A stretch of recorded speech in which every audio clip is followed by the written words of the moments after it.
یو سړی د طالبانو زوی لري، مسلې ته متوجه سه، یو سړی د زوی لري، نو زوی ته به امر نه کوي چې دا کار وکړه. ولې؟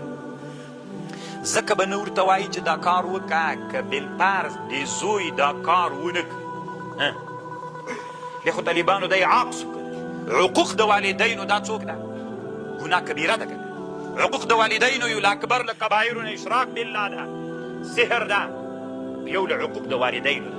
پلار دی زوی ته څومره ښه ادب ده طالبانو، پلار دی زوی ته څه نه وایي، امر نه کوي چې دا کار وکړه، داسې دې ورته وایي بچیه که پلانکی کار سوی وای ډېر خوند به یې کړی و نن، اوس یې که وکړي امتثال د امر د پلار یې وکړي، که یې ونه کړي نو طالبانو ګناهګار سو، خو دومره غټ ګناه خو نه سوله چې عقوق د والدینو ګناه کبیره ده.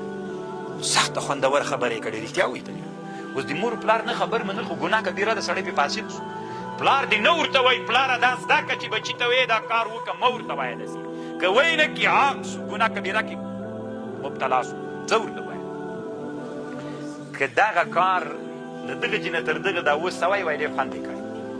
خو دینه معلومه سوله ښه چې فقهاو داسې لیکلي دي چې امر به نه کوي، داسې د تلطف په لهجه به یې ورته وایي چې ګناه کې ډېر غټ واقع نه سي، نو ته دلته چې وایې چې الحمدلله دلته قولو مقدر ده، نو الله خو هېڅکله داسې نه